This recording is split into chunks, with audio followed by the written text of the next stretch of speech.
no vanemad inimesed teavad, et praktika on tõe kriteerium ja see on ka olnud põhjus, miks me võib-olla täna nende arutelude juures oleme. Aga ma sissejuhatuseks veidi kaugemalt hakkaks pihta, et minu arvates see pensionireformi ja teise samba ümber toimuv arutelu käib nagu kahel tasandil. Üks on niisugune maailmavaateline, natukene ka filosoofiline tasand, kus me räägime põhimõtteliselt inimeste vabadusest, valikuvabadusest, inimeste vastutusest, sellest, kas me usaldame inimeste enda valikuid, mõistust, elutarkust, kogemust ja toetume sellele või me leiame, et riik peab inimese eest väga palju ära otsustama, peab seadma raamid, kriteeriumid, et inimesed ise ei oma nii palju teadmisi, oskust, mõistust, vastutustunnet, kogemust ja tarkust, et ise oma rahaasjade üle ja oma tulevikukindlustuse üle otsustada, et see on nagu väga suur ja põhimõtteline poliitiline filosoofiline valik. Ja siin selgelt mina toetan seda niisugust mitmekesisust, valikuvabadust, inimese enese vastutust ja noh, nii nagu praktika näitab, et Eestil on edu toonud ikkagi selliste vabaduste andmine, vabaturumajandus, mitte plaanimajanduse tee. Ja teine vaidluste tase on olnud siis niisugune finantstehniline vaidluste tasand, kus me räägime haldustasudest, räägime fondide tootlustest ja paljudest muudest asjadest. Ja ma arvan, et eks me tänagi saame nendel mõlematel teemadel arutada ja vaielda. Ja meie erakonna ettepanek on olnud reformida seda pensioni teist sammast siis sellisel kujul, ma hästi lühidalt võtan selle kokku, et teise sambaga liitumine ja sealt lahkumine oleks inimestele sisuliselt vabatahtlik. Need, kes usaldavad tänast süsteemi, leiavad, et see on hea ja toimiv, nendel jääks võimalus samamoodi edasi tegutseda, nagu seni on tegutsetud, selles mõttes midagi ei lammutata. Aga need, kes leiavad, et neil on oma paremad lahendused, teed ja võimalused või tahavad ise rohkem otsustada oma rahaliste vahendite üle, nendele anda siis see võimalus ja vabadus ja vastutus. Teiseks luua siis ka investeerimiskonto nendele, kelle finantsoskus, eneseteadlikkus on suurem ja kes tahavad ise rohkem konkreetselt oma rahade paigutamisel kaasa rääkida. Neid inimesi tõenäoliselt ei ole väga palju, aga selle võimaluse loomine kindlasti laiendaks inimese jaoks neid võimalusi ja ma arvan, see on ka õige. Ja kolmas, et vaadata üle ka tänased väljamaksed pensionifondidest ja sõlmitud lepingud, need tingimused. Nii et ma võtaks selle jutu kokku sellega, et me ei taha mitte lammutada teist sammast, vaid vastupidi, me tahame luua inimestele avaramad võimalused säästmiseks ja motiveerida neid rohkem säästma ja anda neile rohkem valikuvõimalusi, kuidas paremini säästa ja oma tulevikku kindlustada. Nii, aitäh. Andres Sutt, millise osaga Seederi plaanist või koalitsiooni mõtetest või ma ei tea, räägime Seederi plaanist praegu, te nõus olete ja millises osas te juba praegu ütlete, et see on see koht, millega ei maksaks tegeleda? Tere kõigepealt. Ma olen nõus päris paljude asjadega, mis puudutab pensionisüsteemi paremaks tegemist. Siin oli juttu väljamaksetest, siin oli juttu investeerimiskontost, oli juttu suuremast valikust investeerimisfondide vahel, et see kõik on, ma arvan, väga mõistlikud teemad, mis väärivad arutelu. Et võib-olla ma nagu alguses rõhutan ka seda, et kui me vaatame seda pensionireformi, siis see on Eesti selle sajandi majanduspoliitilistest valikutest euro kasutusevõtu järel kindlasti kõige suurema kaaluga. See mõjutab nagu ülioluliselt seda, milline on meie pensionäride tulevik, nii tänaste kui ka tulevaste. See mõjutab seda, kui palju me tegelikult suudame rahvuslikku kapitali Eestis luua. Ja see mõjutab ka seda, milline saab olema tulevikus maksukoormus ja milline saab tulevikus olema inimeste pension. Ja kui siin Helir-Valdor Seeder ütles, et praktika on tõe kriteerium, siis kui me vaatame teiste riikide kogemusi vanareva rahvastiku tingimustes, ei ole nagu ühtegi riiki, kus on võimalik ilma kogumispensionita tagada siis tulevastele pensionäridele mõistlik pension suhtena viimasesse palka. Ja seepärast on nagu teine sammas ülioluline ja millega ma nõus ei ole, on see, et teine sammas ära kaotada ja teha see vabatahtlikuks. Et see puudutab mõlemat pidi, see puudutab investorite siis ka fondi haldurite otsustuspõhimõtteid, et kui ei ole teada, kas tegelikult seda raha sinna jääb või see võetakse mingi hetk välja, siis see 600 miljonit, mida täna on Eesti pensionifondid investeerinud Eesti majandusse, seda ei oleks ilmselt tehtud. Et see oleks investeeritud kuhugi mujale ja kindlasti jääb ka tegemata see 400 miljonit, mis on täna võib-olla nagu projektidena olemas. Nii et räägime sellest, kuidas süsteemi paremaks teha, aga ärme süsteemi ära lammuta. Me tuleme inimeste küsimuste juurde ka, aga sissejuhatusvoorus Rain Lõhmus, teie arusaam nendest probleemidest, mis on teises sambas, kas miski vajab reformimist, remontimist, renoveerimist või kuidas te seda, mis toimub, iseloomustaksite, saab midagi paremaks teha, on vajadus? Kõigepealt ma kiidan Isamaad loomulikult selle telk ja esimest Seedrit selle teema püstitamise eest. Saladuskattel ütlen, ma olen tegelikult palju parempoolsem, niisugune Reagani ja Thatcheri ajastu laps ja minu arvates see plaan on natukene nagu mage ja mitte piisavalt valikuvabadust sisaldav. Ehk täpsemalt võttes minu enda plaan, mida mina tahaksin, on see, et inimesed saaks mitte valida ainult teisest sambast esimesse sambasse mineku üle, aga ka esimesest sambast teise sambasse mineku üle. Ja isegi ei ole tähtis ka kolmandasse või kusagile, et tegelikult inimestel peaks olema suurem valikuvabadus ja ma arvan, et selline diskussioon on teretulnud, aga minu nagu sissejuhatav kontseptsioon on see, et ma armastan arvutada, et loomulikult teisel sambal on palju vigu ja sellel on osutatud. Kas keegi on arvutanud, et kas esimene sammas tegelikult on hea diil neile või ei ole? Mina tegin seda ja ma alustan sellega, et makstes täna 20, konkreetsel juhul mina 22% sotsiaalmaksu, eeldatavasti ma saan kusagil 40% oma palgast, kui ma pensionile jään, hakkab mu pension olema.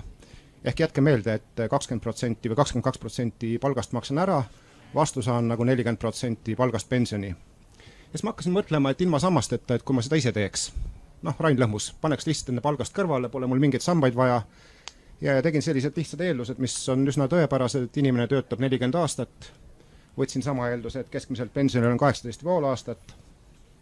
Ütlesin, et okei, et keskmine inimene ei ole ka päris mina, et ütleme niimoodi, et ta võiks teenida 6% aastas, et mul endal on palju kõrgemad eesmärgid, kahekohalised numbrid, aga oletame, et 6 ja oletasin, et keskmine palk kasvab 4% aastas.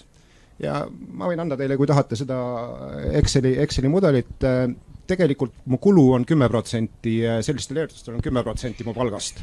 Ehk tegelikult ma maksan täna 2 korda rohkem, üle 2 korra rohkem, kui ma saan.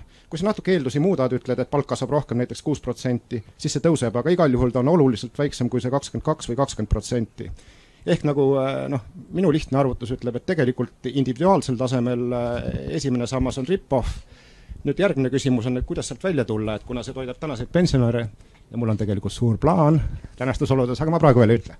Aga ma täpsustaks võib-olla Rain Lõhmus teie puhul, et kui te ütlesite, et te olete arvutanud, et kui suur võiks olla see teise samba väljamakse tulevikus võrreldes inimese viimase palga siis sissemaksega, et me teame ju, et see sissemakse teise sambasse on 6%, et inimene ise... Ei, ma rääkisin kokku praegu, et inimeselt võetakse sotsiaalmaksu. Ja, aga kas te, ma ei tea, proovisite arvutada ka seda, et kui suure nii-öelda siis sissetuleku võiks inimese pensionist teisest sambast tulevikus moodustada just see osa, et kui ta 6% praegu maksab sisse, siis tulevikus see teise samba... Unusta sambad ära, see on niisugune nagu konstruktsioon, sa jäigastud sellest, et tegelikult on lihtsalt raha kasvatamine ja intress on või see tootlus, mis on oluline. Unusta ära anda teine sammas, kolmas sammas, see kapseldamine, sa ei mõtle, unusta ära, tegelikult ka. Me tuleme selle juurde tagasi. Kristjan Järvan, ma saan aru, et me oleme debatis kohe alustuseks jõudnud sinnamaani, kus sambaid ei olegi vaja, sest ilma sammasteta saab paremini, kuigi Sutt oli veel teisel kohal, aga teie arusaam, et te olite ka üks neid esimesi inimesi, kes püüdis siis arvutada ja ma ei tea, kas te siiamaani olete näinud vastuarvutusi, kas Rahandusministeeriumist või kusagilt mujalt, kus öeldakse, et te olete eksinud. Just see metafoor teises sambas raha põleb, et on keegi suutnud teid arvutustega praegu veenda, et see nii ei ole? Selles raha põleb definitsioon on ikka väga erinevaid. Need, kes tahavad väga teist sammast kaitsta, need vaatavad ainult inflatsiooni. Et kas me saame vähem osta või mitte. Mina vaatan seda, et kuidas on võimalik kõige rohkem pensioni maksta. Ehk kui meil maksukoormus jätta samaks ja kas kasutades esimest sammast või teist sammast, et mis tingimustel üldse teine sammas ennast ära tasub. Ja enne enda arvutusi ma ei olnud näinud ühtegi arvutust, mis ütleks teise samba hinna. Mida säästmine on väga tore asi, aga mis selle hind on? Ja lühidalt kokkuvõttes Rahandusministeeriumi arvutuste pealt oli näha, et kui me kõik teise samba sissemaksed suunaksime praegu esimesse sambasse, siis keskmine pension oleks 405 euro asemel 120 eurit kõrgem. Aga mida me siis kaotame, on see, et 40 aasta pärast aastal 2060, kui keskmine pension on 2300 eurot, et kui meil teise samba väljamaksed ei oleks, siis meil oleks pension võib-olla 80 eurot väiksem. Et me täna kaotame 120 eurot selleks, et võib-olla tulevikus 80 eurot võita. Kusjuures need fundamentaalsed põhimõtted, millele need arvutused põhinevad, on väga teise samba poolt. Sealt see asi nagu pihta hakkas,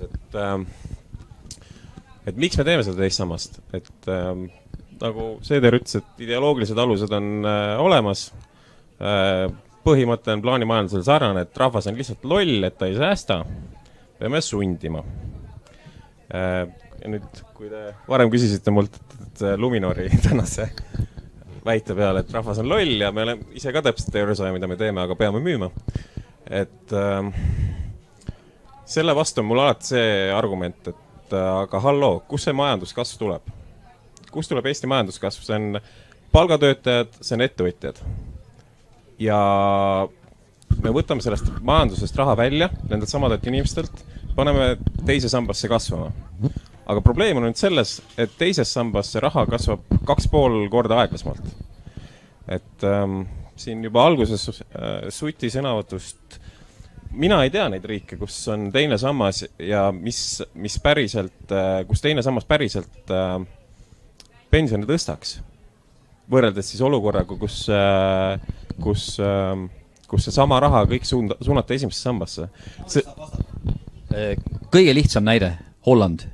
Pensioni asendusmäär ehk pensionile jäädes on Hollandis pensionäri sissetulek sama suur, kui on tema palk pensionile minnes. Nende pensionifondide varad on 2 korda SKP-st. Eestis 17. No, ma korra lõpetan enda sissejuhatus ära ja siis... Palju on Hollandi majandustootlikku? Aga kas me tahame madala tootlikkusega Eesti majandust? Okei. Läheme kurjaks natuke hiljem. Praegu oleme sõbrad edasi. Määrab panganduse, mitte panganduse ei määra maja. Ja siis... Ühesõnaga, point on see, et kui me võtame palgatöötajalt raha ära ja paneme kuskile indeksisse, siis see peaks olema perpetuum mobile. Meil peaks olema võimalik see, kui me laiendame kogu maailmale, siis meil peaks olema võimalik see, et kogu maailma paneb oma raha kuskile fondi, mitte keegi maailmas ei käi tööl ja raha lihtsalt kasvab. See on see väike investori unistus, et ma lähen pensionile sellepärast, et ma olen nii head investeeringut teinud. See ei ole võimalik. See lihtsalt ei ole võimalik. Ja mis Lõhmuse sõnavõttu puudus, siis ma olen täiega nõus. Ettevõtjana, jumal äge. Need pensionärid ja lapsed, need nälgikuumes, mina ei viitsi neile maksta, sellepärast, et minu pension oleks ju palju kõrgem. Estjan, sa ei ole mu plaani kuulnud. Mulle tundubki, et ma tänan teid sellise ava sissejuhatuse eest, aga see kõige intrigeerivam osa oli just see Lõhmuse plaan, et millal me sellest plaanist kuuleme, et kas me kuuleme täna siin, sest mulle tundub, et ega suurem osa inimestest on tulnud siia ju tegelikult ainult ühe asja pärast, sest nad tahavad teada, kuidas nad tulevikus omavad rohkem raha, kui siis see negatiivne stsenaarium. Palun väga. Kõigepealt ma pakun kõigile, kes tahavad kihlvedu näiteks 100 000 euro peale. Ja kihlvedu on hästi lihtne, et võrreldes sellega, mis täna te kõik maksate sotsiaalmaksu, mis on siis 20% või 22% koos selle teise sambaga, ja saate vastu, keegi ei ole vaidlustanud umbes 40% pensionist, et ise investeerides eelduste juures näiteks see, et palgad kasvavad 4% aastas ja te saavutate tootluse 6% aastas, siis te peaksite kõrvale panema ainult 10%. Kes tahab Kihlvedu vastu võtta? Ehk tegelikult te maksate täna üle 2 korra rohkem. Keegi tahab vastu võtta Kihlvedu? No teeme väiksema, teeme 100 peale. Teeme.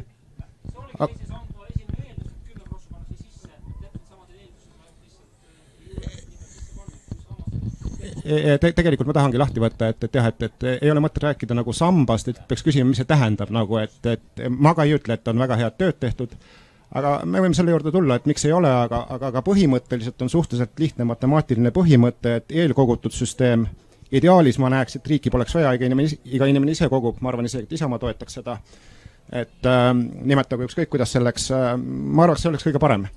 Aga lihtsalt põhimõttena tegelikult see niisugune jooksev süsteem on tegelikult väga halb. Ja nüüd on järgmine suur teema on, et kuidas sellest välja tulla. Ma saan aru, et ma muuseas vaatasin näiteks, et riik on Rain Lõhmusele võlgu umbes 190 000 täna esimeses sambas. Ja kui ma nüüd ütleks, et aus oleks see, et ma võiks valida, kas ma oma pensioni küpsetan siis esimeses sambas, teises või kolmandas, ma peaks saama liikuda, eks ole, seal nende vahel. Tundub loogiline. Nagu valuutagi on konverteeritav 2 suunas, mitte nagu rubla ainult, et 1 suunas. Iseenesest on õige ja keegi ei vaidle vastu ilmselt, et kuidagi on õige. Nüüd probleem on see, et kui ma jätaks oma mina vaidlen vastu. Miks? Vaidle vastu. Sellepärast, et sa ei saa inimesi nälga ette, et osadel ongi, kellel on mingi invaliid, väike palk, mis iganes, ja kui ta ainult selle pealt tõstab oma esimest sammast, siis tulevikus ta jääbki nälga. Ja loomulikult hästi kõrgele palgalistele on ilgelt mõnus see, et ma ei pea mingeid vaeseid üleval pidama, vaid kõik raha, mis ma saan, korjan endale ja lähen koju sellega. Ma räägin keskmisest inimesest ja ma tulen selle juurde, et nüüd on küsimus tegelikult, et ma olen nõus, et seda ei saa nagu, või me arvame, et seda ei saa teha. Et kuna tegelikult kusagilt peab raha võtma. Aga tulles tagasi, siis ma ütlesin, et ma olen nagu oma ajastu laps, ma arvan, tänan vähem nagu Isamaa liidergi. Ja tol korral üks Mart Laari iidol oli selline inimene nagu Milton Friedman, kes 20 aastat tagasi tegi plaani, kuidas privatiseerida siis sotsiaalkindlustust Ameerika Ühendriikides.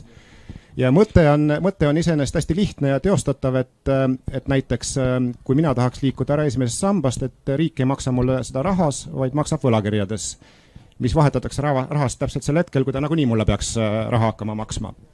Ja tol korral tegelikult, nüüd ma tulen, see on täiesti teostatav Eestil ei ole nagu võlgu, aga tol korral suur probleem oli see, et võlakirjadel on intresse, kes kannab kulu.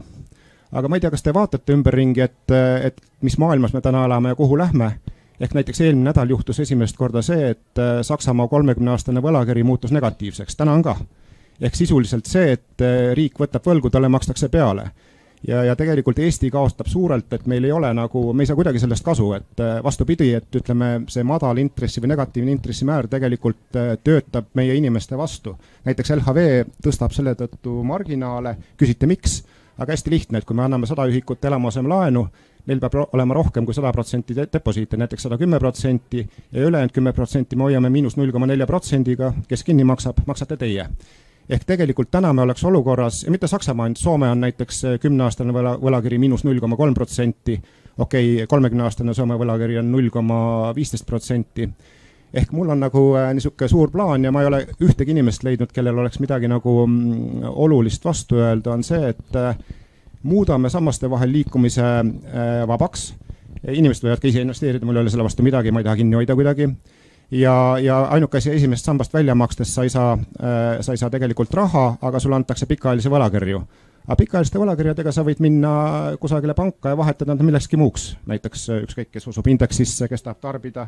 Aga kas teisest sambast, kui inimene plaani järgi tahaks ka raha välja võtta, siis mida kui see on kahesuunaline liikumine, mina ütlen alati, ma olen selle poolt, et see on nagu aus. Et mulle ei meeldi asjad, mis on ühesuunalised, Seeder, teil oli siin mõnda aega tagasi käsi püsti, et kui te nüüd Lõhmust kuulasite, siis mis saaks Rain Lõhmuse mõtetest Lõhmuse plaanist ellu võtta ja kas tuli mõni selline, teie keeli muudatusettepanek, mis tuleks siis Rahandusministeeriumis koostavasse plaani lisada? No, mul on mitu kommentaari siin, aga mulle tundub, et Seedri plaan on jätkuvalt parem kui Lõhmuse plaan ja tunduvalt realistlikum. aga ma selle kohta ütlen ka paar lauset. Et siin oli jutuks, et see pensionireform on hästi suuremahuline ja mõjuga teema, et üks suuremaid viimaste aegade teemasid üldse. Jah, ongi. Ja mul on selles mõttes nüüd ma järelüüdena ütlen väga kahju, et Eesti meedia ajakirjandus seda ei taibanud. Valimiskampaania ajal, kui me rääkisime, seda võeti kui kas mingisugust Isamaa populistlikku häälte püüdmise ettepanekut või täiesti mõttetut tühja ja ebarealistlikku teema tõstatust. Et see sai ülimalt vähe tähelepanu ja kui te mäletate, siis olid kommentaarid, et sellel korral justkui valimistel ei olegi mingisugust teemat. Ja ma julgen öelda, et ka 4 aastat tagasi kõige suurem teema magati maha, et siis oli see 500 eurot tulumaksuvabastust Isamaa ettepanek, et seda võeti ka ebarealistlikku ja kõige muuna, millene iganes. Et tänaseks on see ellu viidud ja küllap mõne aja möödudes saab ka teise samba reform ellu viidud. Et siin mul kivi meedia ja ajakirjanduse kapsaaeda, et tegelikult tuleks nagu ka meie erakonna tõstatatud teemasid tõsiselt võtta, seda enam, et jällegi kordan, tõe kriteerium, mis on praktika, me oleme neid ellu viinud. Nüüd vananev ühiskond, jah, vananev ühiskond on probleem, aga sellist kohustuslikku kindlustussüsteemi ei ole väga paljudes Euroopa riikides. Väga paljudes Euroopa riikides ei ole kohustuslikku pensionikindlustussüsteemi nagu meie teine sammas. Loeteluks näiteks Saksamaa, Suurbritannia, Iirimaa, Tšehhi, Poola, Leedu ja seda loetelu võib veel jätkata. Ma praegu peast, Hispaania, Itaalia, et nendes riikides ei ole. Ma juhin tähelepanu, et näiteks Leedu eelmine kord ma juba rääkisin paar korda tagasi, et seal on raudselt teine sammas samasugune. Ei ole samasugust teist sammas. Tööandjad. Paljudes nendes riikides on küll tõesti tööandjate pension. Mis on sama asi, kogumispension. Kogumispension, teine sammas. Ei ole sellised. Ma pakun kihlvedu jälle. Nii et, ei, no me võime. Ei võtta vastu. Et kõikides riikides ei ole sellist süsteemi loomulikult ja ka need riigid toimivad, kus ei ole. Et see märkusena. Nüüd, noh, sa ütlesid, et parandada oleks siin väga palju. Minu arvates selle teise samba reformi teema tõstatuse ei olekski pidanud mitte tõstatama niivõrd üks või teine poliitiku erakond, kuivõrd tegelikult ma oleks näinud, et selle tõstatab Eesti Pank. Ja kuni tänaseni ei ole meil mingisugust tõsiselt võetavat alternatiivset Eesti pensionisüsteemi ümberkorraldamist peale selle, mille üle me praegu vaidleme. Ja seni, millega me oleme tegelenud, oleme peenhäälestusega tegelenud, natukene täpsustanud, laiendanud võimalusi ja ongi kõik. Ja ka praegu need, kes kinnitavad, jah, ümber oleks vaja palju teha. Aga ma küsin, kus on need ettepanekud peale meie teise samba ettepaneku, mis sisaldab ennast, ma ütlesin, nii investeerimiskontot kui ka väljamaksete süsteemi ja lootes ka, et me vaatame haldustasude ümber. Et kus on need alternatiivsed ettepanekud nende tõdedajalt, kes ütlevad, et jah, oleks vaja teha küll ja parandada. Aga neid parandusettepanekud alternatiivsed ei ole. Mina olen hea meelega nõus arutama. Ja nüüd see lõhmuse ettepanek, mis on radikaalne, et võib-olla pensionid sellisel kuul ei peakski olema, neid sambaid ei peakski olema, et inimesele jätta täielik vastutusvabadus. Jätta täielik vastutusvabadus. Et Järvan juba sellele viitas, et inimesi on väga erinevad, on neid inimesi, kes võib-olla oma elu jooksul ei suudagi tööjõuturule minna. Kes ei suudagi tööjõuturule minna. Et ühiskonnas teatud solidaarsus peab olema ja see esimene sammas ongi solidaarne, ta on riiklik ja ta on ka poliitiline ja selliseks ta jääb. Ja nüüd ongi küsimus, kui suur osakaal selle esimesel sambal meie tuleviku kindlustamisel on. Ma arvan, et see peab olema nii-öelda minimaalselt vajalik, kui seda ära püüda määratleda.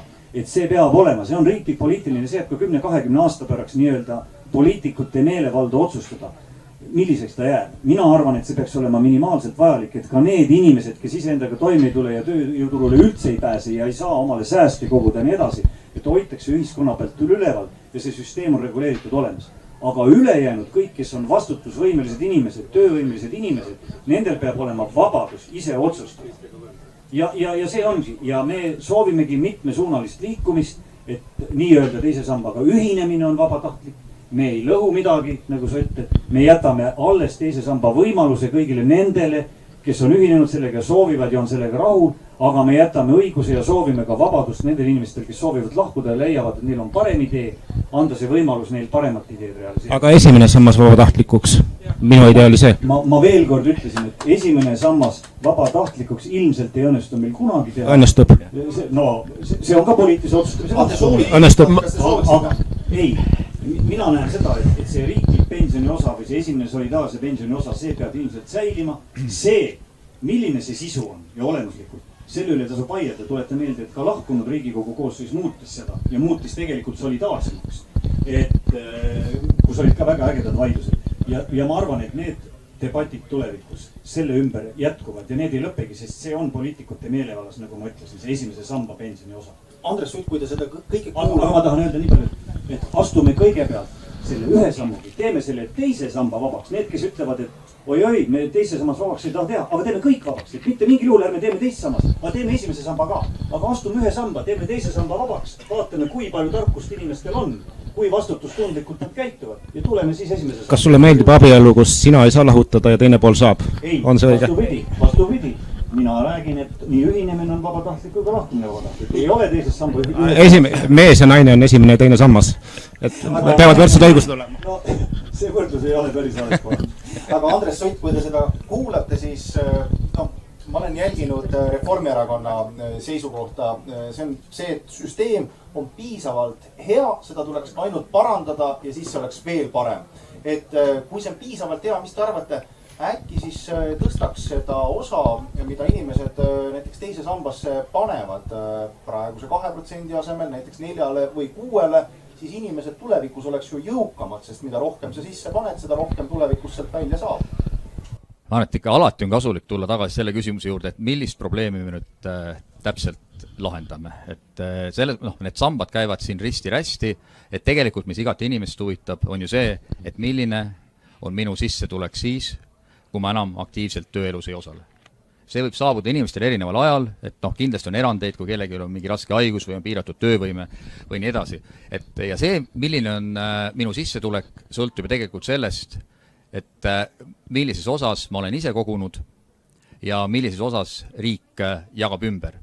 Ja seal on demograafial nagu ülioluline tähtsus, sest riik, ütleme, pensionit saab ju maksta nende inimeste poolt makstud sotsiaalmaksust, kes täna tööl käivad. Kui meil täna on ühe pensionäri kohta umbes 3 töötajat, siis 2040 sealt edasi on see suhe 1:2.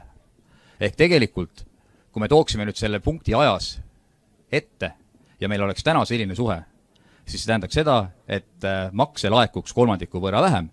Ehk need, kes täna saavad pensionit keskmiselt näiteks 480 eurot, saaks 320. Tõstke palun käsi püsti, kes on nõus, et pension oleks 320 eurot. 480 asemel. See ei ole demagoogia. See on et selles mõttes ma arvan, ei tasu nagu alahinnata demograafia ja maksustamisega seotud poolt. Loomulikult me võime, või siis ollakse nõus sellega, et pensioni suhe keskmisse palka on madalam, kui ta täna on. Et ka see on variant. Ei saa juhul, kui süsteem vajab raha juurde. Et see on olnud, kui ennem oli juttu siin, Heli-Vardu, sa ütlesid ka, et ei ole ühtegi riiki, või on palju riike, kus ei ole teist sammast. Et on palju riike, kus on selle asemel tööandja pension. Ja ma arvan, see on ka üks kindlasti asi, mida kaaluda ja mõelda. Ehk et kui sa küsisid selle peale, et kas see võiks olla mitte 2%, vaid 4 või 6, siis ma arvan, kõik need mõtted, mis toovad ja võimalused, mis toovad süsteemi raha juurde, on nagu väga mõistlikud. Nüüd, sellest vabadusest ma olen 2 käega selle poolt, et inimestel oleks võimalik otsustada, kuhu oma raha paigutada, kes tahab, võib ka ise teha. Jumala pärast.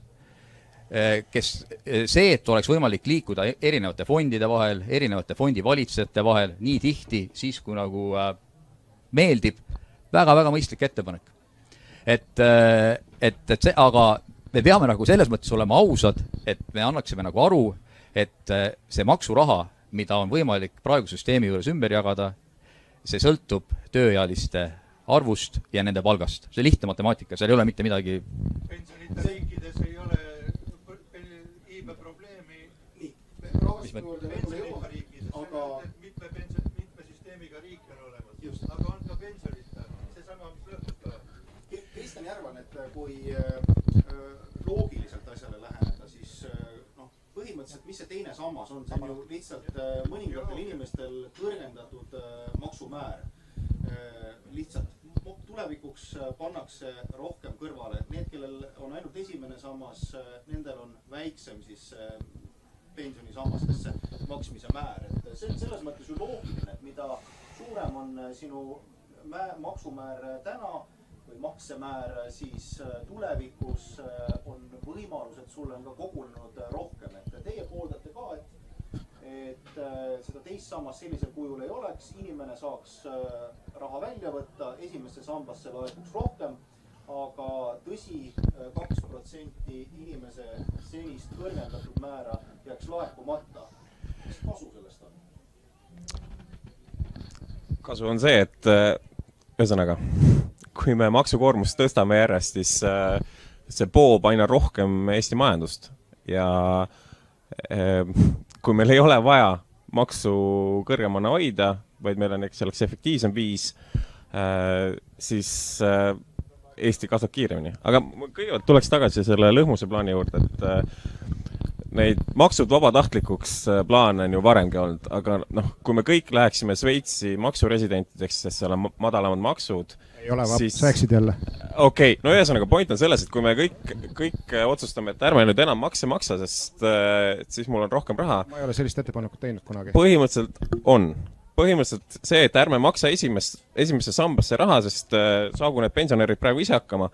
See on see, et teeme maksud vabatahtlikuks ja saagu ise keegi hakkama. Kristjan, sa praegu väänad selle, okay. ei ole, et ka tänaste pensionäridega idee on see, et kui nad tahavad, olgu edasi esimeses sambas, kõik juhtub samamoodi, aga kui nad tahavad, saavad oma 18,5 aastase pensioni, mis nad saavad, kätte võlakirjades. Ja ise otsustavad, kas hoiavad võlakirjades, ta on eraomand, saab nagu pärandada. Aga mis siis teistest saab?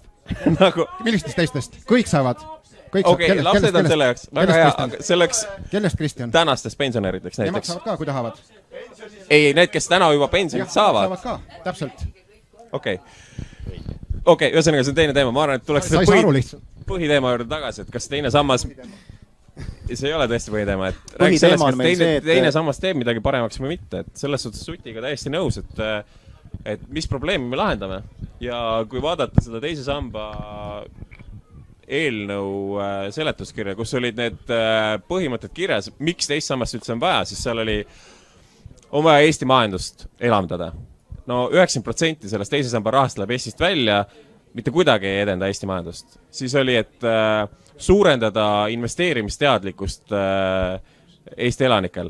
Kui sa võtad inimestelt raha ära maksudega, siis seda väiksem võimalus on neil iseseisvalt kuskil investeerida, kogemusi saada, mida kõike veel. Ehk jällegi täiesti vastupidi sellele eesmärgile. Ja nüüd on see, et see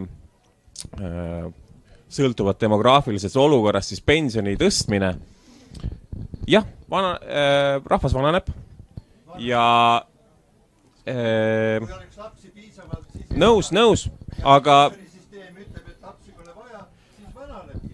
okei, nõus, aga see on natuke teine teema. Ühesõnaga point...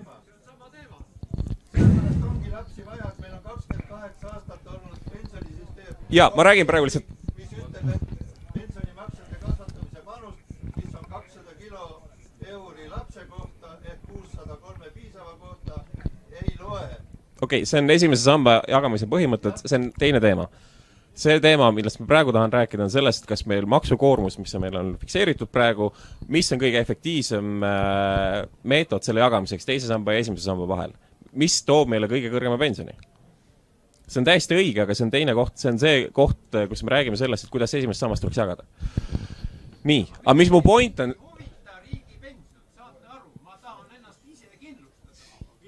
Tehke seda. Nii, point on selles, et kuidas teise samba kasulikkust mõõta. On selles, et me vaatame igal ajahetkel, kas see raha, mis teisest sambast välja makstakse, on suurem või väiksem kui see raha, mis me sinna sisse samal ajal maksame. Aastal 2056 on Rahandusministeeriumi järgi alles esimene aasta, kus võib-olla meie riigina saame teisest sambast rohkem raha välja, kui sinna sisse maksta. Kas sa teeks investeeringus rahavoog muutub positiivseks võib-olla 50 aasta pärast? Esiteks, Kristjan, kui sa selliseid arvutusi teed, et see on väga niisugune Leninlik ja Mao Zedongilik, et mina lähtun sellest, et arvutusi peab tegema iga üksikisiku tasandil, et see, et me ehitame mingit monsterlikku riiki, see tavaliselt on lõppenud halvaga. Ja keegi ei ole suutnud tegelikult kunagi ka modelleerida majandust üle pika aja, et kõikide arvutitega kunagi 50-60 unistati, et sellepärast tegelikult keegi ei saa su arvutustest ka aru ja ei ole kontrollinud. Aga ma pakun hästi lihtsalt kihvedu uuesti sulle veel kord. Need on kõik Rahandusministeeriumi arvutuste peal. See on ainukene põhjendus, miks meil teine sammas üldse eksisteerib. See ei ole tähtis üldse, et kui riik võtab raha ära maksudega, siis tal on kohustus põhjendada, miks ta seda teeb. Täpselt, ma küsin... Ja kui ta ei suuda seda põhjendada, siis see on alusetu maksustamine. Okei, aga minu point oligi see, et minult võetakse seda vägisi ära kõigilt teilt ka, kui te ausad olete, et vähemalt 20%, mõnelt 22%, et kes vabatahtlikult liitus teise sambaga. Aga keegi saab selle raha ju. Saab, aga see on... Aga see on ebaefektiivne, kui sa ise looks endal täpselt sama suure süsteemi, saaks ise täpselt sama palju tulevikus, sul kuluks selleks ainult 10%. Ja ma pakun kihlvedu kõigile, et see matemaatiliselt nii on. Ma paluks niisugust mitte kihlvedu, aga näiteks lapsi üldse ei ole ja siis pööritame raha. Ei, lapsed on ka head, aga... Fondid elavad ka peale lapsi. Kuulge, mul on vahepeal ettepanek, kuna siin fondid on surematud. Saalis on või auditooriumis on küsimusi ja käsi püsti, siis tegelikult meil on ka ülekanne ja siis võib juhtuda, et ülekandesse ei kosta see, mida te sealt räägite. Ma teeks 2-3 küsimust. Kas on kusagil, nii, kõigepealt sinna taha. Palun öelge, kes te olete ja mis te tahate küsida. Olen Magnus Pirits. Mul on pigem kommentaar Seederi väljaütlemisele, et teistes riikides ei ole kogumis pensionisüsteemi. Osades teistes riikides. Aga seal on nimetanud näiteks Saksamaad. Aga esmatuks lähtu sellest, et eri riigid on erineva ajalooga ja erinevalt on loodud süsteeme. Näiteks Saksamaal on tööandja pension ja nemad nüüd 2018 alguses ka võtsid vastu seadused, et laiendada tööandja pensionit rohkematele inimestele. Samamoodi Poola jällegi taastas tööandja pensioni. Ega Leedu teeb oma teist sammast natuke ümber. Seega riigid aina rohkem just suunduvad selles suunas, et rohkem koguda. Et ma mõtleks selles suunas, et kuidas tulevikus nüüd jõuaks sinna nii-öelda 70%-ni. Väga õige, meil siin vaidlust ei ole, ma pean lihtsalt veel kord selgitama, et minu kommentaar oli sellele, mida siin öeldi, et vananeva elanikkonnaga tingimustes ei olegi muud võimalust kui Eesti pensioni teine sammas.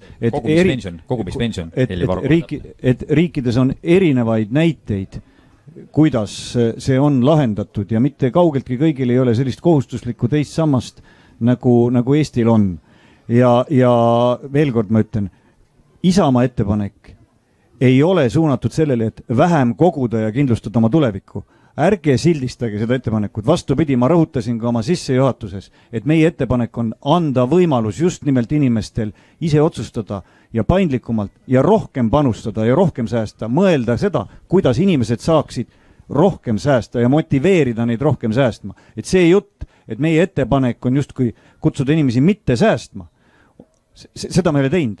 Aga ma tunnen, ma tahaks siiski pikema kommentaari öelda sellele teemale, kuna siit on väga korduvalt ka räägitud demograafia teemat ja sina rääkisid ka vananevast elanikkonnast ja tööealisest elanikkonnast, kes peab ülal pidama siis nii lapsi kui eakaid.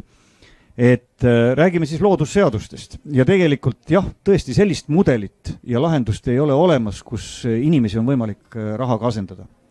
Ja see on vale hüpotees, sellist lahendust mitte kunagi ei tule ja mitte ühtegi finantsskeemi, mitte keegi välja ei mõtle, mitte kusagil, mis hakkaks asendama inimesi. Kõikides ühiskondades jääb tegelikult selle heaolu sõltuma sellest, kas tööealist elanikku on, kas töökäsi on, kas lapsi sünnib ja see määrab ära ühiskonna jätkusuutlikkuse ja elujõulisuse. Mitte ükski finantsskeem mitte kunagi ei asenda. Ja ka nendes riikides, kus on leitud need erinevad ja toodud erinevad lahendused, mis puudutavad kogumispensionisüsteeme või tööandjate süsteeme ja nii edasi.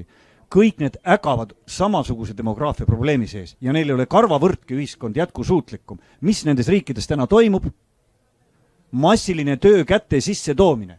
Finantsskeemid ei taga jätkusuutliku ühiskonna arengut. Võtame veel 2 küsimust. See on ja jääb nii, et tööealise elanikkonna kohustuseks ja ülesandeks jääb igal ajal hetkel ülal pidada oma lapsed ja oma eakad.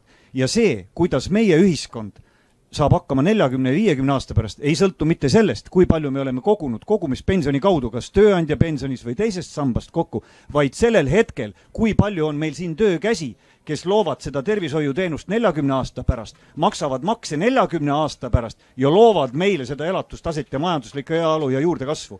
Sellest sõltub tegelikult meie ühiskonna suutlikkus 40 aasta pärast, mitte sellest, kui palju me praegu paneme pensionifondi. Tundub, et Seeder on täiesti oma sõiduvees. Ma ei tea, kas keegi tahab siit veel ühe kommentaari teha või võtame järgmise küsimuse. Nii, proua. Mind huvitab see, kui suur on teise samba tootlus aastas. Finantseeritakse ja kui suur on sealt siis see tagasi tulev osa ja kui suur on nende teise samba haldajate, kes palgad on, kuidas see tasakaalus omavahel on. Mina ei ole teise samba maksja, sest ma olen juba pensionär.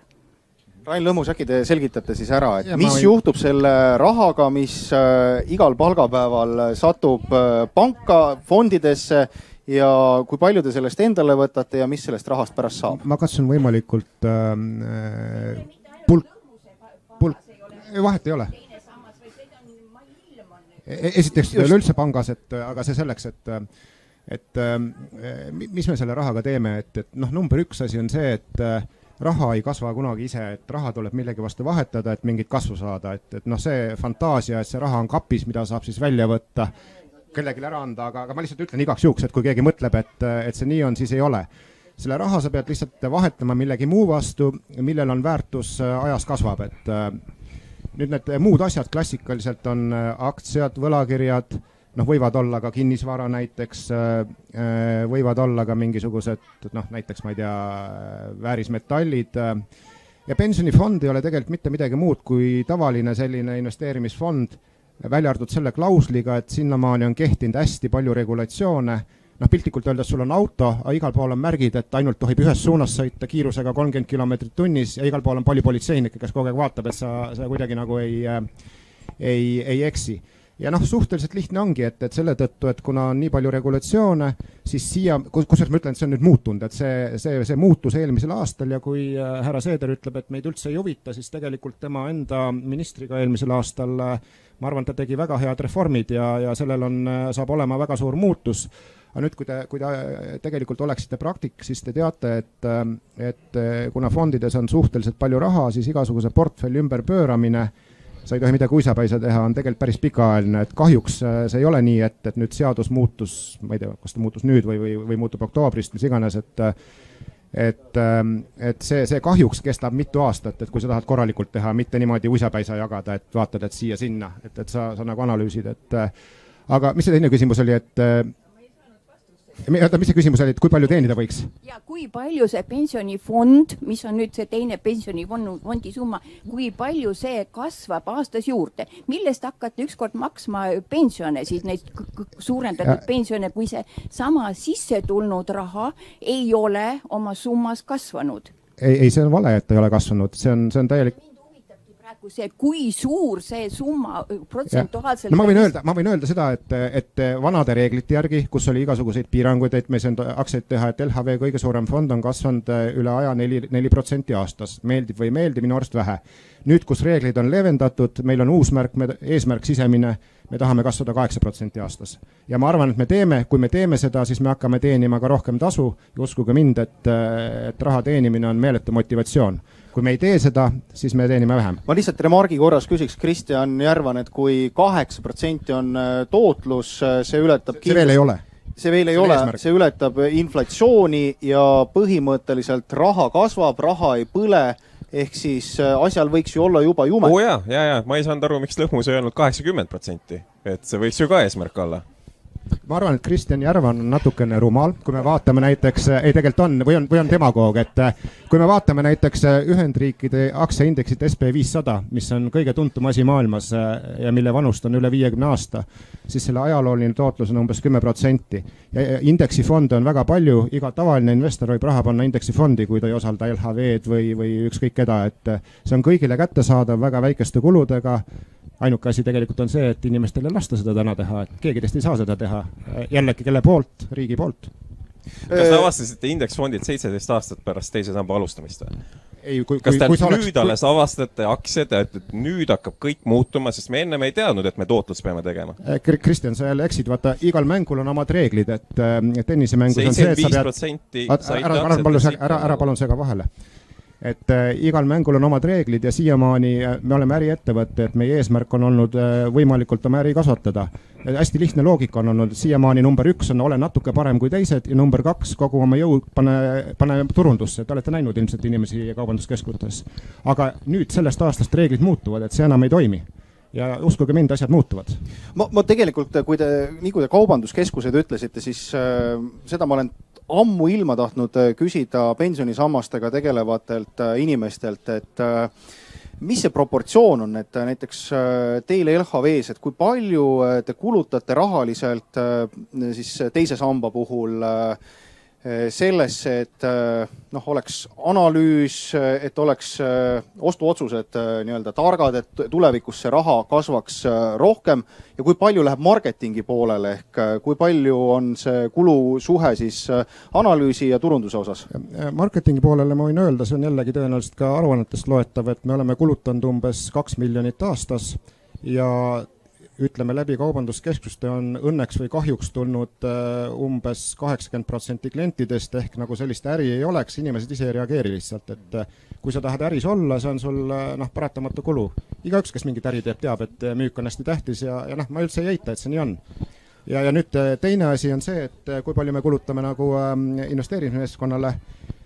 Ma usun, et see suurusjärk on umbes sama, aga täna ta on kõvasti kasvamas, kuna meil on eesmärgid on kasvanud, et me sealt 4% tootluse pealt tahame liikuda poole kõrgemaks. Me kõvasti palkame inimesi juurde, me oleme hakanud tegema teist laadi investeeringuid, näiteks ise investeerime kinnisvarasse suuri, oleme just ostnud suuri kontoreid. No võin näiteks öelda, et siin inimesed olid kurjad see aasta, eelmine aasta, et Olümpik viidi börsilt ära. Me oleme endiselt Olümpiku aktsionärid, me hiilime sinna sisse teistmoodi, me teeme asju, mida teised teha ei saa. Aga see kõik on aeglane, et see võtab natuke aega ja see stardipauk oli tegelikult eelmine aasta, kui seadust muudeti. Et see, et mis minevikus oli see, see on umbes sama, mis 30 aastat tagasi oleks öelnud, et eestlased on lollid ja oska teksapükse toota. Et defitsiit. Andres, lollid, see on lihtsalt reeglid olid teised. Andres, tahtsite midagi lisada?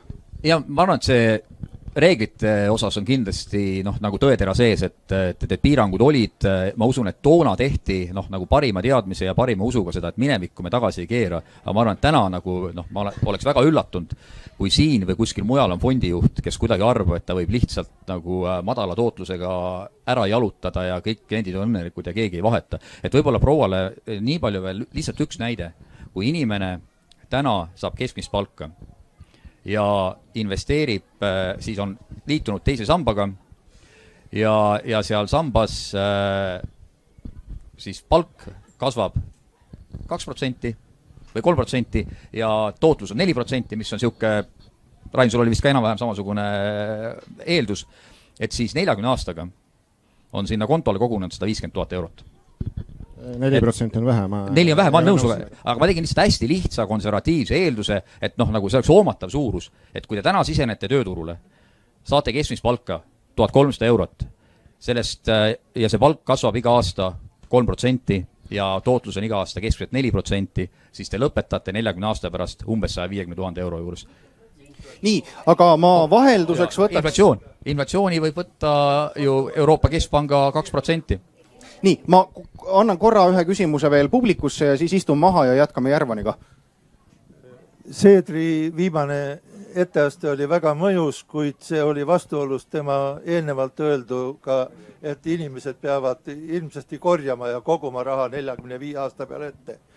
Kui esimene sammas teha niisuguseks, et ta ei hääbuta rahvast, ehk esimese samba suurust panna sõltuma pensionimaksude kasvatamise panusest, siis ei vanane rahvas, siis ei muutu see ülalhoitavate ja ülalhoidjate suhe. Ja siis ei ole vaja midagi koguda, sest 45 aasta pärast esimeses sambas on see täis mats. Tahab keegi kommenteerida? Ei, no ma olen sunnitud lausa ju selgitama. Et ma arvan, et kõik me peame mõtlema oma tuleviku peale. ja säästma ja koguma, kas meil on lapsi või ei ole lapsi, kõik me peame sellega tegelema, erineval kujul, peame küll, ma arvan.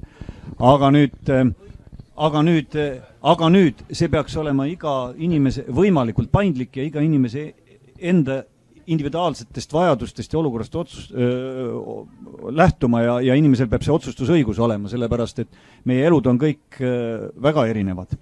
Ja mis on nüüd selle kohustusliku pensionikindlustuse üks häda, et ta tõepoolest töötab ka, no ütleme siis vähemalt kaudselt sellisele demograafilisele loogikale ja elukaarele vastu. Et inimene, kes on 20-aastane ja siseneb tööjõuturule, temalt võetakse kohustuslikult siis see raha ära ja öeldakse, et pensionipäevadeks kindlustuseks hakkate koguma fondi.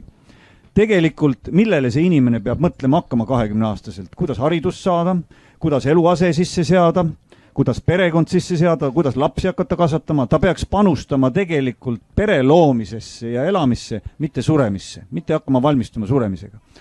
Ja selles mõttes töötab selline loogika elukaare vastupidi, siis on temal kõige suuremad kulutused ja vajadus kulutada ja siis peab see vabaduse õigus tal olema. Ja säästa siis, kui tal need säästuvõimalused juba tekivad ka hiljem ja inimesed ei ole rumalad, inimesed oskavad õigel ajal säästa ja mõelda. Nii, aga see on üks ja teine asi on see, miks ma ei toeta lõhmuse plaani nii-öelda ka esimene sammas, kas teha siis täiesti vabatahtlikuks, et inimesed saavad valida või mitte üldse teda olla, et nad ei peaks makse maksma või kuidas iganes me seda ma ei ole öelnud. Jah, et kuidas me seda tõlgendame. Aga sellepärast, et ma veel kord tulen selle juurde, tööealine elanikkond peab täna 10, 20 ja 100 aasta pärast ülal pidama nii eakad kui ka noored ja see on ka 40 ja 50 aasta pärast nii. Ja sellepärast toetan mina seda, et see esimene sammas säiliks ja 40 aasta pärast sõltub pensionäride heaolu sellest, kuivõrd elujõuline on meie tööealine elanikkond, kui palju on meil lapsi vahepeal sündinud, kui palju on siin töökäsi ja kuidas nemad suudavad siis pensioni maksta. Mitte mingit teist lahendust ei ole. Ma ütlen veel kord, mõtleme tagasi. Need kohustuslikud erinevad, on tööandjate kindlustussüsteemid või on nad siis meiega sarnaselt teise samba kindlustussüsteemid, ei ole ka Euroopas vanemad ju kui 20 aastat. Et meil ei ole pikka kogemust ja mõtleme nüüd tagasi natuke finantsskeemidele ja süsteemidele 50 aastat.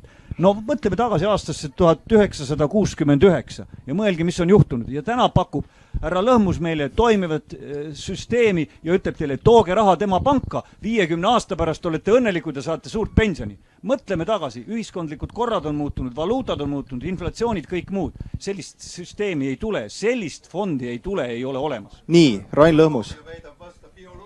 Rain Lõhmus.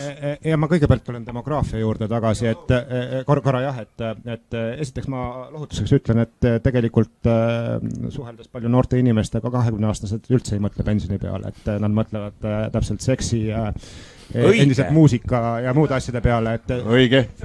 Ei, nad ei mõtle selle peale, nad ei mõtle, et okay. Just, seda ma ütlengi ei mõtle, aga riik ütleb, et peate mõtlema.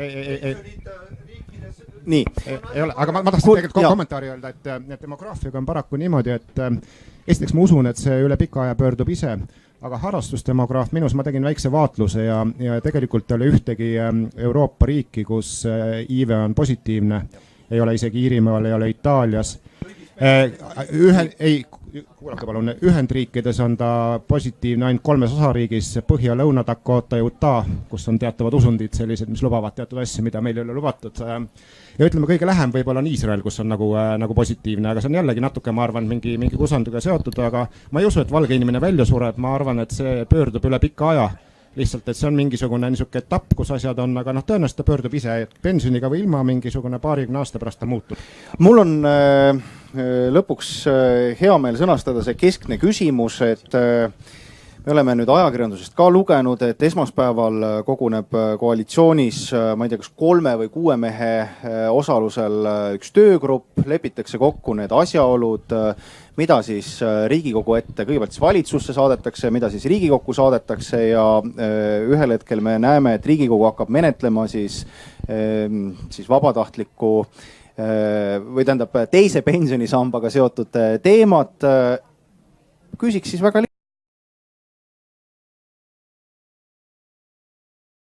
saabus, et sa neid asju niikuinii mõjutada ei saa. Seeder.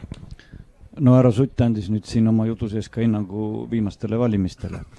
Aga mis võtmes? Aga no mõtle natuke. Aga ei sellist igavikulist iseeneslikku jõukust ei saa küll keegi garanteerida, lubada, olgu see riik või pank või mingisugune isikute grupp, et inimene peab olema paindlik ja võimeline ise otsustama, ise vastutama reeglina ja ühiskond kollektiivselt peab ülel pidama siis need, kes endaga hakkama ei saa. Et see on ja jääb nii ja mingit stabiilsust luua ka kõige jõukamates ja heaoluga riikides ei ole võimalik, sest ka riigid sõltuvad vastastikku teineteisest ja paljud protsessid ei ole ka riikide endi juhtida, nii et seda aega, seda niisugust paradiisi aega ilmselt maa peal me kunagi ei näe.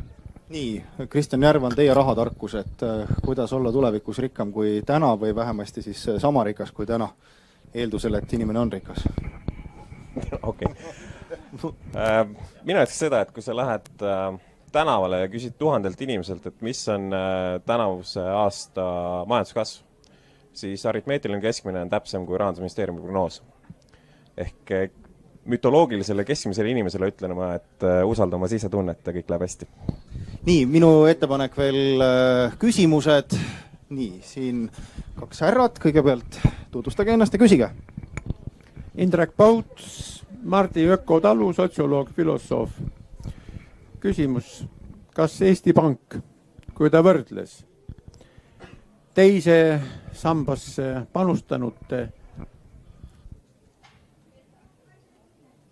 tegevuse tulemust nende tegevuse tulemusega, kes ei panustanud teise sambasse, võttis arvesse investeeringuid, vaba abielu, laste loomisse näiteks. Eesti Pangal neid andmeid minu teada ei ole. Kas Eesti Pank võttis arvesse üldse lastesse investeeringuid, et mu lapsed oleksid terved ja jaksaksid mind tulevikus ülal pidada?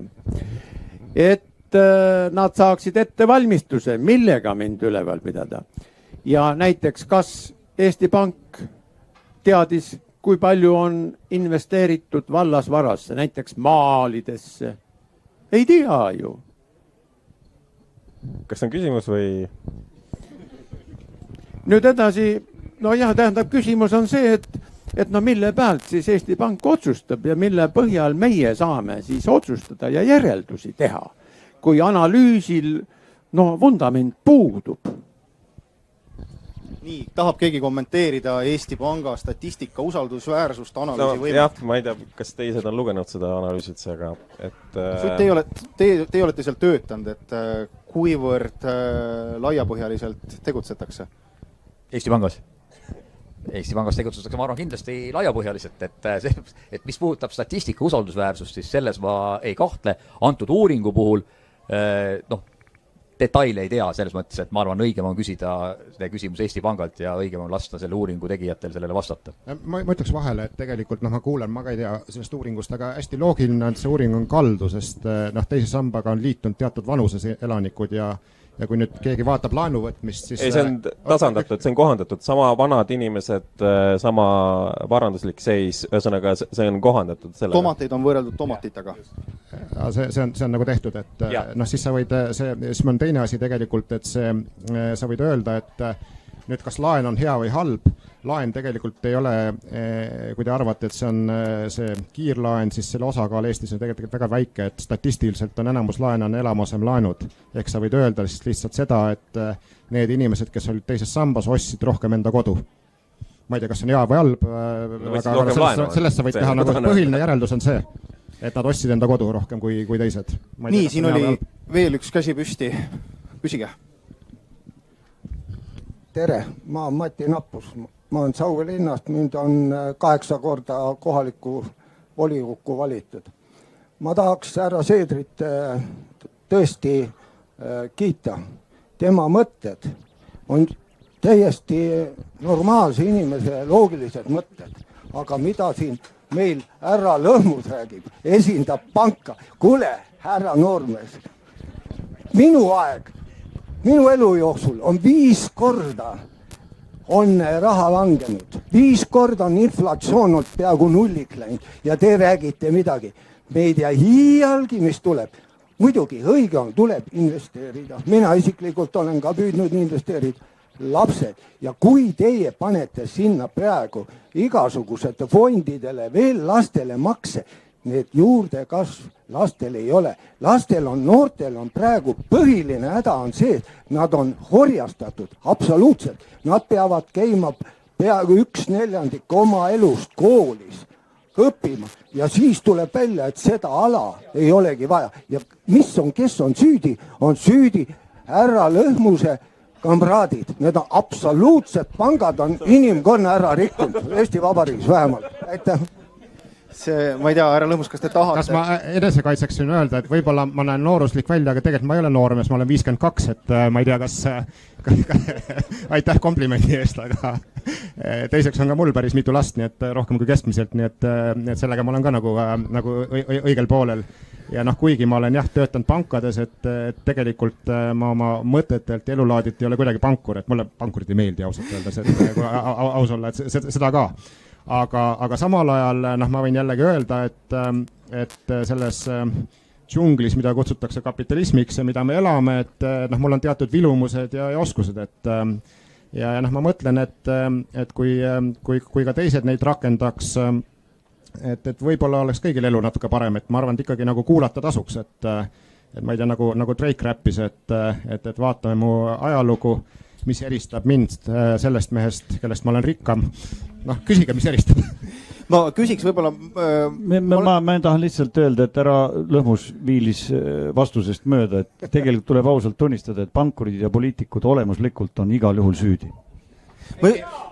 Ma just tahtsingi tegelikult seda asja ma tahtsin seda asja just teravamaks ajada, et siin praegu Seeder tõi ka oma naha turul, aga selle teise samba debati puhul, kui palju te olete mõelnud selle peale, et praegu see avalik arvamus, kui vaadata kas või siin siis fookus pöörati pankuritele, ka Järvan ütleb siin, et pankurid. Et kui palju te olete mõelnud, et mille pärast üldse see debatt nüüd viimased aasta ja tegelikult Seedri suu läbi ka natukene rohkem, teda lihtsalt ei kuulatud ja esialgu vist isegi ei avaldatud, kuna peeti neid ideid väga radikaalseks, et olete te mõelnud, et millal see õige aeg oli, kui oleks pidanud need muudatused ära tegema, millest räägib Sutt ja täna me ei oleks siin?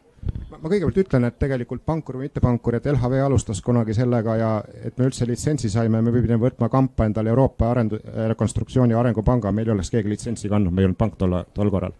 Et me olime mingist väiksed tegijad, keda keegi ei usaldanud, et selles mõttes ärge nüüd öelge.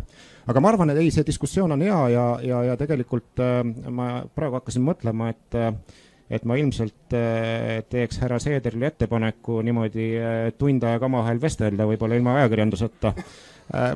Mul siiamaani on õnnestunud päris hästi inimesi veenda, võib-olla ma veenan milleski, võib-olla ise veendun milleski, et selles mõttes ma arvan, et tegelikult need lahkarvamust ideoloogiliselt ei ole väga suured. Ma isegi lugesin Isamaa programmi, mulle tegelikult kõik üldiselt meeldis seal enamus. Et täitsa nagu... Andsite ka hääle nende poolt? Ei andnud, ma ei hääletanud, et ma ütlen ausalt, ma ei ole hääletanud viimasel ajal, et see, aga mis ma arvan lihtsalt on see, et minu arust nagu debatt on rohkem täpselt selles, et inimest anda valikut, et kui sa keskendud ainult nagu ütled, et nüüd see teema on teine sammas, et minu arust on see, et sa Coca-Cola asemel hakkad müüma dieetkokat, mõlemad on kahjulikud, et see ei muuda elu paremaks. Aga kui see saladus ei ole, siis ma ei tea, kas Seeder võtab teie ettepaneku vastu, on teil härra Seeder täna aega Lõhmusega kohtuda? Kunagi hiljem. Kunagi hiljem? Jah, ei, täna ei ole, aga hea meelega ja on aega rohkemgi kui tund aega, aga ma ühe faktilise täienduse tahan öelda, et mina olen algusest peale olnud selle kogumispensionisüsteemi Eestis sellisel kujul sisseviimise vastu, aga esimest korda ma seda ütlesin välja siis, kui valitsus arutas kärpe-eelarveid 2008-2009 aasta kriisi ajal ja peatati need riigipoolsed maksed. Ma ütlesin, et see on õige aeg, kus teist samast reformida. Mind tõepoolest ei kuulatud, hiljem ma olen sellest kirjutanud ja hiljem on hakatud mind ka avaldama. Aga kui see saladus ei ole, ma üldse ei pretendeeri vahemeheks, te saate ise hakkama, aga 1-2 ettepanekut, et mida te Seederile soovitate, enne kui ta nüüd esmaspäeval Reinsaluga koos, lähete koalitsiooni kõnelustele, koalitsioonipartneritega kõnelustele, et on teil mingi 1-2 soovitust, et millest alustada?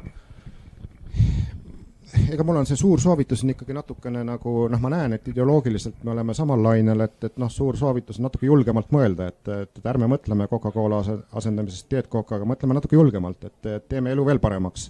Ja see on tegelikult täna teie kätes, ma arvan, ma miskast arvan, et ka EKRE on selle poolt, et minu arust nad on, ma ei tea, meeldib või ei meeldi, aga minust on täitsa mõistlikud, mõtlevad inimesed vähemalt majandusteemadel selles suhtes.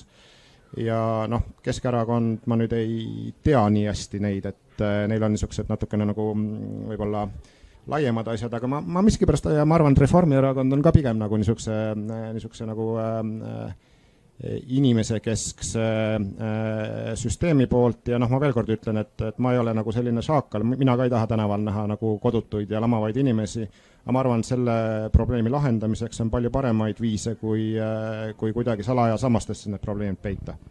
Sutt, on teil mõni soovitus? Te saate muudatusettepanekuid teha Riigikogus, aga siis on vist hilja. Ei hilja ei ole parem hilja kui ja eks ole, just, kui ei keegi, just, et ma kordan seda, mis ma nagu ennem ütlesin, et kõik need ettepanekud, kuidas teha pensionisüsteemi paremaks, on vaja hästi läbi analüüsida, teha korralik mõjuanalüüs ja et inimesed nii Riigikogus kui ka väljapool saavad aru, et mis on ühe või teise valiku mõju minu tulevasele pensionile.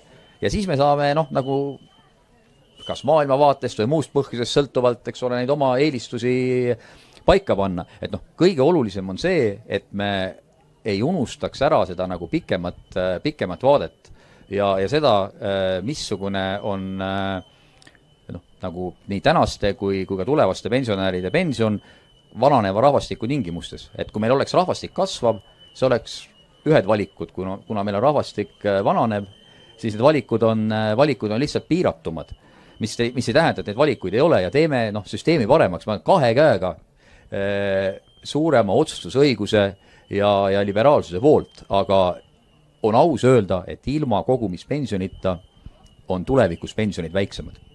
Seeder, mis juhtub, kui ühel hetkel Keskerakond ja EKRE ütlevad, ma ei tea, kusagil novembrikuus, et teate, mõjuanalüüsid näitavad, et ikkagi ei maksa teha, asjal ei ole jumet ja riskid on liiga suured, et jätame asja pooleli, et tõusete koalitsioonis püsti, lähete ära või mis te teete? No nüüd me hakkame spekuleerima asjad üle, mida ma loodan, et ei juhtu. Aga ei, me kindlasti ei tõuse püsti, ei lähe ära ja ei anna alla, sellepärast, et kui me ära läheme, siis kindlasti seda muudatust ellu ei viida ja seda reformi sel juhul ka ei tule. Et igal juhul me püüame edasi tegutseda Eesti poliitilises maastikul, ükskõik kumbal pool rindejoont me ka tulevikus ei ole. Nii, kas keegi tahab veel küsida? Nii, on seal taga üks küsimus veel. Lea Danilson järg, see ei ole rohkem küsimus, see on nagu ettepanek, et ma haakusin nagu selle viimase küsimusega, mis siin enne seda eelmist küsimuste vooru oli, et kuhu siis investeerida, et olla tulevikus rikkam kui täna. Ja investeerida tasub alati sellesse, mis on defitsiitne, mis läheb tulevikus väärtuslikuks, mille väärtus kasvab. Ja me väga hästi teame, et see on noored inimesed. Tuleviku defitsiit ei ole raha ega kaubad, vaid noored inimesed. Nii et mina soovitan isiklikul tasandil kui ka riigi tasandil investeerida noortesse, lastesse. Nii, lastesse. Tahab veel keegi küsida? Karl-Sander Kase Isamaast, kergelt oma nahka mängus selle vaidlusega olnud. Aga üks vahe, et ma jäin nüüd Järvani arutlustesse pikemalt ei sukeldu, aga üks hästi suur erinevus, millest näiteks on märgata, et Järvan alati võtab selleks mõõdupuuks nii-öelda mediaanpensionäri. Samas, kui me loeme Piiritsa või Oja arvutusi, et nemad võtavad keskmise pensionäri. Et huvitav, miks selline vahe on? Ma ei tea, kas Järvan vastab või? Piirits võib ise vastata siin samas, aga üldiselt on vahe sellepärast, et teine sammas on ilmselgelt pooldab neid, kellel on kõrgem palk ja esimene sammas pooldab neid, kellel on solidaarsem ühesõnaga. Mis tähendab seda, et keskmise palgaga isikule, kui sa tahad positiivset stsenaariumit näidata, siis sa näitad teise sambaga versiooni, kui sa tahad ühesõnaga, kui sa tahad esimese sambale näidata positiivset versiooni, siis sa räägid mediaanist. ja noh, ongi see, et me enamasti olen keskendunud sellele tehnilisele poolele, ehk siis maksukoormus sama, kumb on mõistlikum, kas esimene või teine sammas. Aga nagu siin Seeder alguses ütleski, et mis siin palju ka publikus kõlanud, et see küsimus, et kas pension üldse tuleks maksta, et see on ikka poliitiline, mida Excelisse ei pane. Et ma siiski arvan, et pensioni võiks maksta ja täpselt see igale ühele miinimum, et kedagi maha ei jäeta, et see tundub väga mõistlik. Aga mis lõhmuse plaanis on nagu kurb või nagu kahtlane on see, et okei, anname sulle võimaluse põhimõtteliselt pokkerit mängida oma esimese samba säästudega, et saad selle võlakirja, müüd selle maha ja siis lähed jood maha või mängid hasartmängus maha, mis siis? Kas me jätame selle tüüpi nüüd tänavale või? Teisi sambaga tohib, eks ole, esimesega ei tohi, aga see selleks, et mis ma tegelikult öelda tahtsin, mul on see punkt, et mis mulle ei meeldi, on see, et minu arust kõik ümberjagamismehhanismid peaksid olema avalikud, aga täna kuidagi, kui aus olla, siis sinna esimese samba taha on peidetud, et parlament jah, midagi hääletas, aga inimesed ei saa aru, et tegelikult täpselt, et kui palju see kedagi reaalselt puudutas, et mingeid numbreid ei ole isiklikul tasandil, et sa saad vaikselt tegelikult ära võtta ühe inimese raha ja teisele anda. Vaadake, kui palju on diskussiooni progressiivse või mitteprogressiivse tulumaksu üle, et sellest kõik saaksid aru, aga nüüd vaikselt tehakse selliseid liigutusi. Minust teine vaikne liigutus, ma isegi imestan, et mõnel pool ilmselt tuldaks tänavale, et vaikselt otsustati, et pensioniiga ei ole enam 65 aastat, vaid on hoopis teine. Inimesed lihtsalt ei ole ei pööra tähelepanu. Minust on kurb ja vale, et selles mõttes ma tahakski natuke seda asja lahti kiskuda ja nähtavaks teha. Ja ma veel kord ütlesin, et ei, ma ei arva, et inimesi peab tänavatele jätma nälgima ja surema, aga selleks uskuge mind ei kulu väga palju raha, et neid, kes sinna tekivad, et see on tegelikult suhteliselt väike kulu, et ma arvan, et see tänane peitusemäng ja kogu selle suletud süsteemi ülalpidamine on tegelikult palju-palju halvem. Te, Seeder, tahate seda esimese samba valemi muutmist kommenteerida? Ei, ega mul väga palju ei ole kommenteerida, et see eelmise Riigikogu koosseisus ajal ju tehti ja muutus solidaarsemaks väga paljudele Riigikogu liikmetelegi, see ei meeldinud ja ma tunnistan, et meie erakonna sees olid ka väga tõsised vaidlused, oli nii pooldajaid kui vastaseid, et see oli väga niisugune keeruline ja raske otsus. Aga ma olen nõus küll sellega, mis härra Lõhmus ütles, et niisugused asjad peaks olema läbipaistvad, arusaadavad ka kodaniku tasemel. Selles mõttes on riigieelarve kõige läbipaistvam osa loomulikult katuserahad ja eeskujulik, et see lahatakse nimeliselt kõikides lehtedes iga aasta, on teada, kes tegi ettepaneku ja selle raha kulg ka kuni kulutamiseni on avalikkuse ja meedia tähelepanu all, nii et see on tõepoolest kõige läbipaistvam osa riigieelarvest. Kuulge, ma lõpetuseks küsiks, kuna meie aeg hakkab otsa saama, siis ühes osas te olete kõik eri meelt, et te ikkagi seisate selle eest, et pension säiliks, tulevikus inimeste sissetulekud oleks võimalikult suured, see proportsioon siis viimase palga ja siis esimese pensioni vahel, et see ei oleks seal 40, vaid oleks, ma ei tea, 50, 60, 70, tõenäoliselt 100 vist ei jõua, või on kusagil mingisugune erimeelsus või me oleme... Mina olen erimeelt, mina arvan, et inimene võiks ise otsustada, kui suur see peab olema, et kui keegi ikkagi ütleb, et ta on 40 on piisav ja milleks sundida teda 70 võtma. Et see ülejäänud elu ta peab selleks midagi tegema, et ma arvan, et ka siin peaks olema otsustusõigust. See 40% tegelikult, sellest võiks veidi rohkem rääkida. Et see mõõdik üldse, milles me oma pensionit mõõdame, et kui hea see on, ütleme, et see on ainult sellest, et mitu protsenti pension moodustub keskmisest palgast või sinu eelmisest palgast, et see on ka nagu ikkagi vale mõõdik. Et tõstame maksukoormuse kõrgemaks, võtame palku väiksemaks, kehtestame maksimumpalga, mitte miinimumpalga, toome palgad alla, pensionid jätame samale tasemele ja siis on asendusmäär 100%. Kas see on eesmärk? No see ei ole eesmärk. Me optimeerime valet asja. Meid huvitab see, et elu läheks kogu aeg paremaks. Ja kui täna on pension 2 absoluutset vaesusmiinimumi, siis 40 aasta pärast on see 5-kordne. Mis tähendab, et sa saad kogu aeg rohkem ostma, su elu kvaliteet kogu aeg paraneb. Isegi siis, kui rahvastik vaneneb, isegi siis, kui on lapsi vähem. Et paanikaks ei ole põhjust. Nii, Sutt ja Seeder ja siis tõmbame joone alla.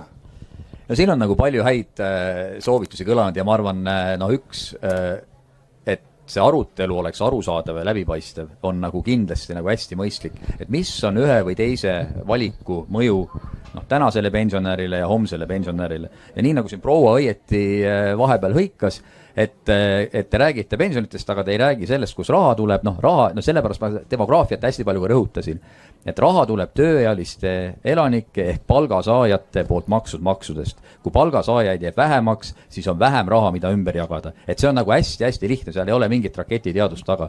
Ja seepärast ma arvan, kogu selle reformi juures on nagu ülioluline, et me räägime ausalt, mis on ühe või teise valiku mõju tänasele ja tulevasele pensionärile. Ja need mõjud võivad olla erinevad. Et sellest tuleb lihtsalt ausalt rääkida ja tuleb teha süsteemi paremaks. Et see, ma arvan, on kõige tähtsam. Nii. No mina tahan ainult kinnitada, et kui on ettepanekuid ja mõtteid, kuidas seda pensionireformi teha paremini, kui meie oleme välja pakkunud, siis me oleme avatud nendeks läbirääkimisteks ja võtame tõesti heatahtlikult ja väga tõsiselt neid erinevaid ettepanekuid. Ja väga loodan, et see reform ei takerdu tehnilistesse nüanssidesse ja pisiasjadesse, mida siin kindlasti on palju ja kus tuleb 100 valikut teha väiksemates asjades, et me seda olulist eesmärki just nimelt tuleviku pensioni silmas pidades ära ei unusta ja oleme valmis ka julgeteks poliitilisteks otsusteks. Nii, et Seedri emaili aadress on helir.seeder@riigikogu.ee, sinna võib saata. helir.valdor.seeder@riigikogu.ee, mis on Riigikogu kodulehel. Mulle võite ka saata. Andres.sutt@riigikogu.ee.